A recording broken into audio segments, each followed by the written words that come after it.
Hello दोस्तों, हर हर महादेव। तो आज हम आपको बताने वाले हैं कि भगवान शिव को केदारनाथ में जागृत महादेव के नाम से क्यों जाना जाता है। पौराणिक कथाओं के अनुसार एक बार शिव भक्त अपने गांव से केदारनाथ धाम की यात्रा पर निकल पड़ा। पहले यातायात की सुविधाएं न होने के कारण वह पैदल ही निकल पड़ा। रास्ते में जो मिलता उससे वह केदारनाथ का रास्ता पूछ लेता और मन ही मन भगवान शिव का ध्यान करता रहता।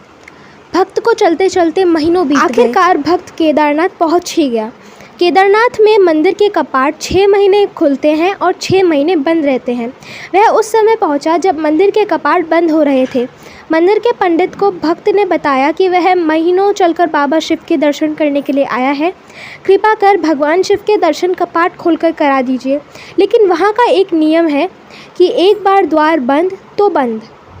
इसके बाद भक्त बहुत रोया, बार बार भगवान शिव को याद किया और प्रभु से दर्शन देने की विनती की। मंदिर के पंडित बोले कि अब यहाँ 6 महीने बाद आना, क्योंकि कपाट तभी खोलेंगे। यहाँ 6 महीने बर्फ़ और ठंड पड़ती है। सभी लोग वहाँ से चले गए। भक्त वहीं रोता रहा। रोते रोते रात होने लगी और चारों ओर अंधेरा हो गया, लेकिन उसे विश्वास था कि भगवान शिव उसे दर्शन ज़रूर देंगे। भक्त को बहुत भूख लग रही थी। तभी उसने किसी की आहट सुनी। भक्त ने देखा कि एक सन्यासी बाबा उसकी ओर चले आ रहे हैं। वह बाबा भक्त के पास आए और पास में बैठ गए। सन्यासी बाबा ने उससे पूछा, बेटा कहाँ से आए हो? भक्त ने सारी बात बताई। बाबा भक्त से बहुत देर तक बात करते रहे। बाबा जी को उस भक्त पर दया आ गई। वह बोले कि बेटा, मुझे लगता है कि सुबह मंदिर ज़रूर खुलेगा, तुम दर्शन ज़रूर करोगे। बातों बातों में भक्त को ना जाने कब नींद आ गई। भक्त की आंख सुबह खुली तो उसने देखा कि बाबा तो यहाँ नहीं थे। भक्त कुछ समझ पाता तभी उसने पंडित को पूरी मंडली के साथ आते देखा। उसने पंडित को प्रणाम किया और बोला कि आपने तो कहा था कि मंदिर अब 6 महीने बाद खुलेगा, इस बीच कोई नहीं आएगा, लेकिन आप तो सुबह ही आ गए। पंडित ने गौर से उसे देखा और पहचानने की कोशिश की और पूछा कि तुम वही हो जो द्वार बंद होने पर आए थे, मुझसे मिले थे, 6 महीने होते ही वापस आ गए। उस भक्त के आश्चर्य का ठिकाना नहीं रहा। पंडित ने कहा कि तुम 6 महीने तक जिंदा कैसे रहे? तब उस भक्त ने बाबा सन्यासी से मिलने की कहानी सुनाई। भक्त ने कहा कि एक सन्यासी आए थे लंबे और बड़ी जटाओं के साथ। उनके हाथ में एक त्रिशूल और एक हाथ में डमरू लिए मृगशाला पहने हुए थे। पंडित और सब लोग भक्त के चरणों में गिर गए। उन्होंने कहा कि हमने तो पूरी ज़िंदगी लगा दी किंतु प्रभु के दर्शन ना पा सके। सच्चे भक्त तो तुम हो। इस कहानी की वजह से केदारनाथ को जागृत महादेव बुलाया जाता है। भोले बाबा की कृपा के लिए क्या देवी देवता तो क्या राक्षस, वह अपनी शरण में आए सभी श्रद्धालुओं पर न केवल कृपा करते हैं बल्कि उन्हें मनोवांछित फल भी प्रदान करते हैं। ऐसे ही एक कथा जुड़ी है मृत्यु के देवता यमराज से। जब उन्होंने भोलेनाथ को यूं ही बिना किसी वाहन के भ्रमण करते देखा तो उनके मन में एक इच्छा जागृत हुई। बस फिर क्या था, यमराज ने भगवान शंकर के समक्ष अपनी इच्छा प्रकट की और फिर क्या हुआ, आइए आगे जानते हैं। पौराणिक कथाओं के अनुसार भगवान शिव बिना किसी वाहन के ही संपूर्ण संसार में विचरण करते थे। एक दिन जब वह जगत में विहार कर रहे थे तो यमराज ने उन्हें देखा। उनके मन में यह बात आई कि वे भोलेनाथ के वाहन बन जाए, लेकिन यह इतना सहज नहीं था। तो उन्होंने भगवान शिव को प्रसन्न करने के लिए बहुत कठिन तप किया। यमराज के तप से शिव शंभु प्रसन्न हुए और उन्होंने यम को बैल के रूप में अपना वाहन बनाना स्वीकार किया। भोलेनाथ ने बैल रूप को इसलिए चुना क्योंकि बैल अत्यंत भोला होता है, उसके मन में किसी भी प्रकार का छल कपट नहीं होता। इसी वजह से भोले बाबा ने बैल यानी कि नंदी को अपना वाहन नियुक्त किया। यही नहीं, शिव जी ने नंदी को अपना प्रधान सेनापति भी बनाया।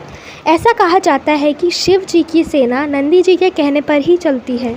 जानिए कैसे पड़ा भगवान शिव का नाम नीलकंठ। पौराणिक कथाओं के अनुसार एक बार ऋषि दुर्वासा अपने शिष्यों के साथ शिव जी के दर्शन के लिए जा रहे थे। मार्ग में उन्हें देवराज इंद्र मिले। इंद्र ने दुर्वासा ऋषि और उनके शिष्यों को विनम्रतापूर्वक प्रणाम किया। तब दुर्वासा ऋषि ने इंद्र को आशीर्वाद देकर भगवान विष्णु का पारिजात पुष्प प्रदान किया। इंद्रासन के गर्भ में चूर इंद्र ने उस पुष्प को अपने ऐरावत हाथी के मस्तक पर रख दिया। उस पुष्प का स्पर्श होते ही ऐरावत सहसा भगवान विष्णु के समान तेजस्वी हो गया। उसने इंद्र का परित्याग कर दिया और दिव्य पुष्प को कुचलते हुए वन की ओर चला गया। इंद्र द्वारा भगवान विष्णु के दिव्य पुष्प का तिरस्कार होते देखकर दुर्वासा ऋषि के क्रोध की कोई सीमा न रही। उन्होंने देवराज इंद्र को वैभवहीन हो जाने का श्राप दे दिया। दुर्वासा मुनि के श्राप के फलस्वरूप लक्ष्मी उसी क्षण स्वर्गलोक को छोड़कर अदृश्य हो गईं। लक्ष्मी के चले जाने से इंद्र आदि देवता निर्बल और धनहीन हो गए। उनका वैभव लुप्त हो गया। इंद्र को बलहीन जानकर दैत्यों ने स्वर्ग पर आक्रमण कर दिया और देवगण को पराजित करके स्वर्ग के राज्य पर अपना परचम फहरा दिया। तब इंद्र देवगुरु बृहस्पति और अन्य देवताओं के साथ ब्रह्मा जी की सभा में उपस्थित हुए। तब ब्रह्मा जी बोले, देवेंद्र, भगवान विष्णु के भोग रूपी फूल का अपमान करने के कारण रुष्ट होकर भगवती लक्ष्मी तुम्हारे पास से चली गई हैं। उन्हें पुनः प्रसन्न करने के लिए तुम भगवान नारायण की कृपा दृष्टि प्राप्त करो। उनके आशीर्वाद से तुम्हें खोया वैभव पुनः मिल जाएगा। इस प्रकार ब्रह्मा जी ने इंद्र को आश्वस्त किया और उन्हें लेकर भगवान विष्णु की शरण में पहुँचे। वहाँ भगवान विष्णु भगवती लक्ष्मी के साथ विराजमान थे। देवगण भगवान विष्णु की स्तुति करते हुए बोले, भगवान, आपके चरणों में हमारा बारंबार प्रणाम।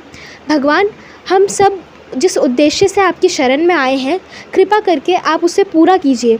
दुर्वासा ऋषि के श्राप के कारण माता लक्ष्मी हमसे रुष्ट हो गई हैं और दैत्यों ने हमें पराजित कर स्वर्ग पर अधिकार प्राप्त कर लिया है। अब हम आपकी शरण में हैं, हमारी रक्षा कीजिए। भगवान विष्णु त्रिकालदर्शी थे। वे पल भर में वही देवताओं के मन की बात जान गए। तब वे देवगण से अपने वैभव लौटाने के लिए दानवों से दोस्ती कर उनके साथ मिलकर समुद्र मंथन करने को बोले।